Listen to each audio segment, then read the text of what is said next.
Chapter 1. In the heart of Arizona's desert. The small town of Copper Ridge was known for two things: its sprawling military base and its infamous biker club, the Iron Vultures. The bikers, a tight-knit group of war veterans, ex-cons, and free spirits, had claimed the open roads as their sanctuary. Their motto was simple: freedom above all else. The military base, Fort Sentinel, was a different beast. It was a hub for testing advanced technologies, including experimental drones and autonomous warfare systems. The base's commander, Colonel Nathan Briggs, was a man of discipline, ambition, and an unshakable belief in military supremacy. The tension between the two groups had always simmered, but when a convoy of military trucks accidentally ran over the prized Harley-Davidson of Grimm, the Iron Vultures' leader, things took a darker turn. Grimm, a Gulf War veteran who had traded his rank for the road, wasn't the type to let anything slide, especially when it came to his bike. Chapter 2. The challenge. Grimm rode into Fort Sentinel with 6 of his men, engines roaring like a thunderstorm. They stopped at the gates, faces hardened beneath their helmets. Soldiers scrambled to attention as Grimm stepped off his bike, his leather jacket emblazoned with the Iron Vulture's insignia, a vulture clutching a broken chain. "I want Briggs." Grimm growled to the gate guard. Minutes later, Colonel Briggs emerged, flanked by a squad of armed soldiers.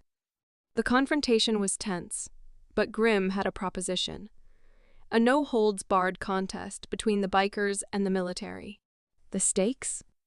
Pride, respect, and control over the roads surrounding Copper Ridge. Briggs, a man who thrived on competition, agreed, but not without a smirk. "You're a relic, Grimm. You and your boys don't stand a chance." Grimm's response was simple: "We'll see." Chapter 3. The rules of Whale. The contest was set to take place over 3 days, with 3 challenges. 1. Speed and maneuverability, a high-speed race through the treacherous desert terrain.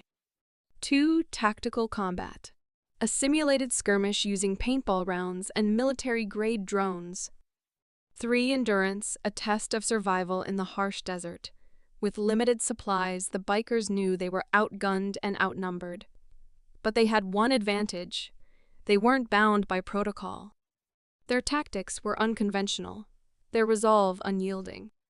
For them, it wasn't just a contest, it was a fight for their way of life. Chapter 4. The race. The first challenge. The race was a spectacle. Military Humvees, dirt bikes, and experimental off-road vehicles faced off against the Iron Vulture's custom choppers. The route was treacherous, filled with sharp turns, sand dunes, and hidden obstacles. The military vehicles had the upper hand in speed and durability, but the bikers' knowledge of the terrain gave them an edge. Grimm, riding his rebuilt Harley, led his crew through shortcuts and narrow passes the military couldn't navigate. In the final stretch, it was Grimm against a prototype military bike piloted by a young soldier named Private Kane. Overconfident in his machine's capabilities, underestimated Grimm's experience using a daring maneuver. Grimm forced Kane into a sandbank, crossing the finish line first. Chapter 5. The skirmish. The second challenge was where the military expected to dominate.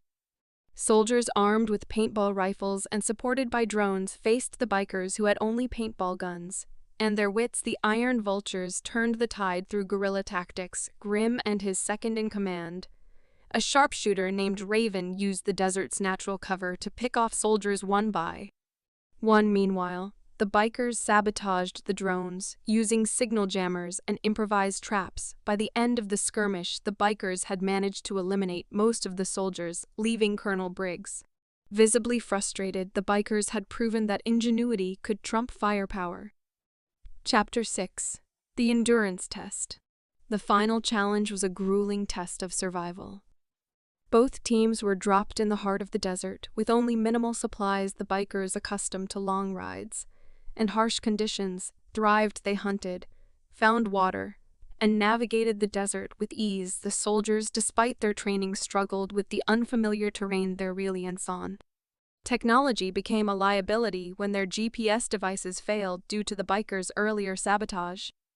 In the end, it was the Iron Vultures who emerged from the desert first, battered but victorious. Chapter 7: The Aftermath. Colonel Briggs, though defeated, couldn't help but respect Grimm and his crew. "You proved your point," he admitted. "But don't think this changes anything." Grimm smirked. "It changes everything, Colonel. The roads are ours." The Iron Vultures rode back into Copper Ridge as heroes, their victory a testament to the power of freedom, brotherhood, and defiance. For them, it wasn't just about winning, it was about proving that even the mightiest machine couldn't crush the human spirit. As for the military, they learned a valuable lesson. Technology might win battles, but heart wins wars. Epilogue. Wheels in the dust. Months later, rumors began to spread. Some said the military had recruited Grimm to train soldiers in unconventional tactics. Others claimed the Iron Vultures had become legends, inspiring other biker clubs across the country. But for Grimm and his crew, none of that mattered. They rode on, their wheels carving stories into the open road, always chasing the horizon and freedom.